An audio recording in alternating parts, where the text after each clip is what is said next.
welcome to our special tribute segment for Veterans Day. My name is Quinn Sparrow. With me we have Kenzie Russell, Gavin Long, and Lily Adams. Veterans Day is a well-known American holiday, but there are also a few misconceptions about it. Yes, there are, Kenzie. Like how it's spelled and who exactly celebrates it. To clear some of that up, let's share some important facts that everybody should know.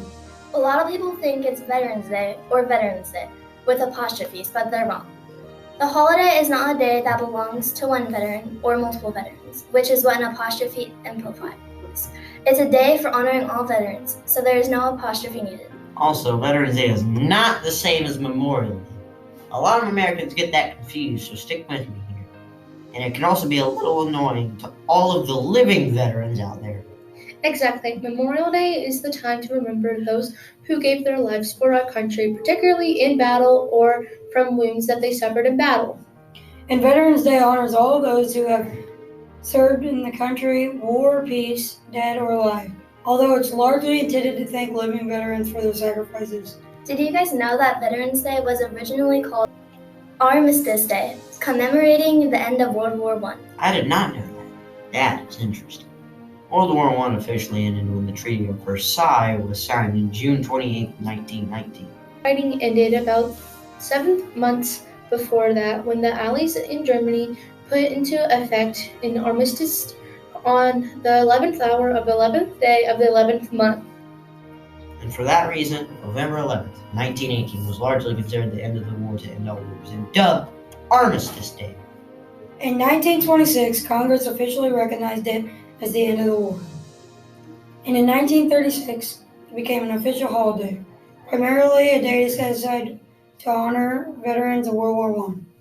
But then the World War II and the Korean War happened. So on June 1st, 1954, at the urging of veteran service organizations, Congress amended the holiday yet again by changing the word armistice to veterans, so the day would honor American veterans of all wars. Did you know that other countries celebrate Veterans Day too? That kind of makes sense, since World War I is a multinational effort, so people would like to celebrate their veterans also on November 11th. Yes, but there are different types of holidays different. That's right, Gavin. In Australia, Canada, and Britain, they call today Remembrance Day.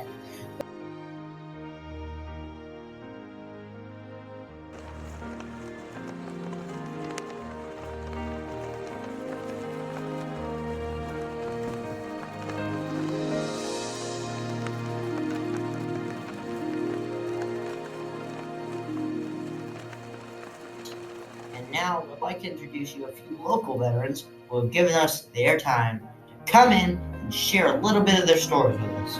That's right. Sit back and enjoy their stories.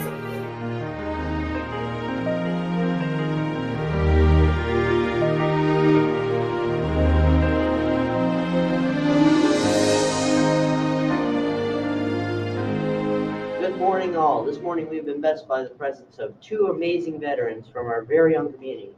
We are here with Mrs. Ashley Beltrandi and Mr. Evan Sitzman. How long did each of you serve, and what branch of service and position did you serve in? Sure, yeah. I served in the Navy. I was a hospital corpsman, and I served 8 years. So, yep. I was in the Marine Corps, and I was an infantryman, and I served for 4 years. Can you two share with us a story or two that greatly impacted your time in the service? Sure. I don't have one specific story. I think overall I had a positive experience, and I enjoyed every minute, the highs and the lows, everything. I mean, honestly, it made me who I am. So, I mean, everything that I've done, I graduated high school when I was 17, and I left 2 weeks after graduating high school. I didn't go with any of my friends. I just wanted to do something. I didn't know what I wanted to do, just something, and I found it. I found it in the Navy. There's a lot of camaraderie, a lot of, I found another family, friends, lifelong friends. I was able to do things that I never even imagined that I would be able to do, and travel to places that I never would have had the opportunity to travel to. So I worked in labor and delivery. I worked on an ambulance, huge adrenaline junkie. And I had a huge heart, very nurturing. So for me, hospital corpsman was the right path. So ambulance, adrenaline, ER, adrenaline, labor and delivery, you never know what's going to happen. And then just the nurturing side of being a hospital corpsman and being able to care for people and stitch them up whenever they needed it, or help deliver a baby. So like I said, I had a positive experience, and I would do it the same all over again. I have a pretty similar story in a lot of ways. When I was in high school, I was really good at football, and I was going to play college football, and I got hurt my senior year, so it kind of shattered all my dreams at the time. And I thought, what is the next best thing that I can do for myself and for other people? And I thought that joining the military was what I should have done. So I decided on what branch, and I wanted to go into the Marine Corps. And if I went into the Marine Corps, I only wanted to go into the infantry because I wanted to go overseas. And I had a lot of really hard times. I got to see a lot of things. I went to Iraq and I went to Afghanistan.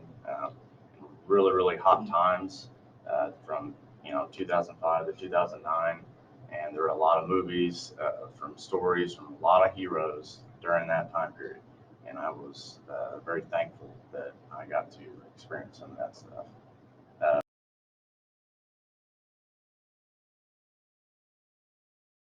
To do. And so, no, I was just thinking one time in boot camp, I had an RDC like just yelling at me, just drilling me. And I was doing push-ups, and we were able to get blush for our pictures. And so we got my blush out, and he put it on the floor and, kind of smashed it up. So every push-up I had to put blush on my cheeks. Yeah, alternate my cheeks. And so, yeah, it just makes me laugh. Just like you said, there are so many stories, and you can't just wrap it up, in 30 minutes, and it could go on. I mean, I bet we could share stories and just talk, especially me being medical, supporting Marines. I mean, I didn't serve with the Marines. I wasn't a devil dog, but I have a lot of corpsman friends who did serve with the Marines. I don't know. In the moment, it might seem kind of scary, but all the horrible, like kind of rough and tough kind of things in boot camp, it's all going to end. They have to feed you, and you have to go to sleep. Yeah. So you're gonna eat 3 times a day. So your watches don't exist. Your phones, they don't exist. But birds don't exist. Yeah. Nothing crossed over the line in boot camp. I didn't see a bird. I didn't see a squirrel. I didn't see any animals either. You can pay attention to the sun and the shadows, and when like lunch and dinner is for sure. And then you have to sleep. They want you to sleep. They're really hard on you, but they want you to be there. And it's their job. That's what I kept telling myself. These are normal people. This is their job. It is their job to yell at us. Yeah. I mean, I was 17, you were 19. I mean, our frontal lobes weren't even fully developed. I just turned 19. So, I don't know. When I was younger, I wasn't, even at that age, I thought like I was mature for my age, but mentally, the things that you have to go through and experience in the military, they're way above, I think, what your mental capacity is at that time. But you're young, so you can handle so many stressors. But when I was younger, I talking about certain things and being proud of what I did was kind of hard. But the older I get, it's so much easier. I am very proud. I know that what I did, like when I was younger, it shaped me and I'm much stronger for sure.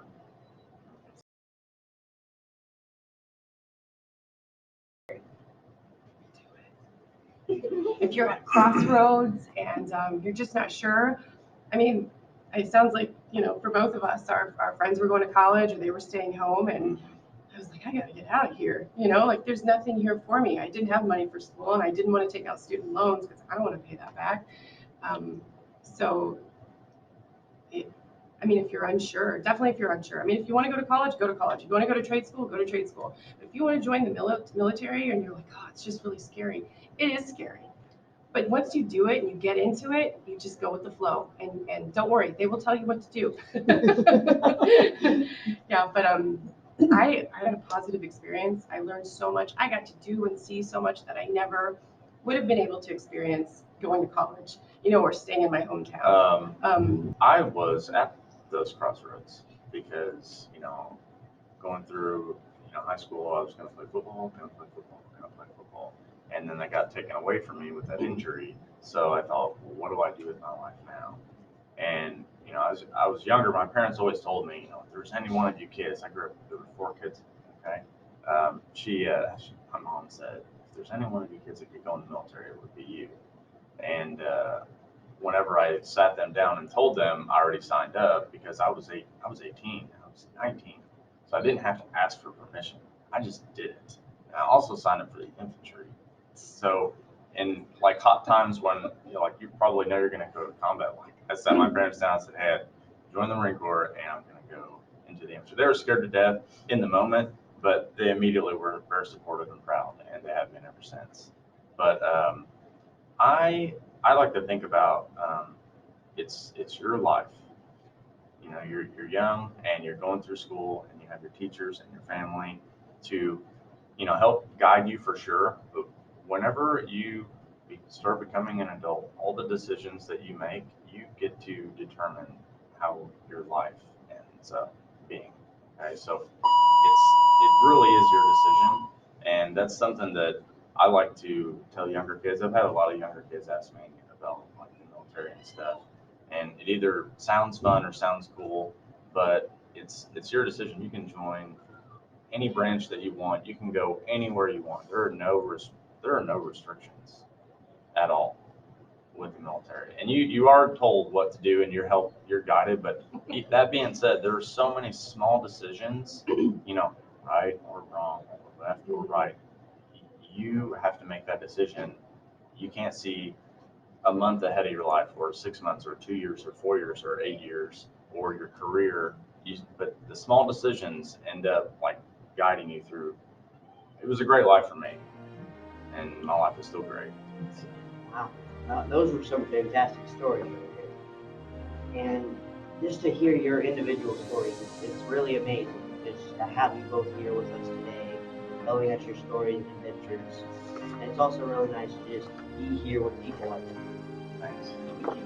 Thank you so much for joining us today, and thank you for your amazing service. Thank you.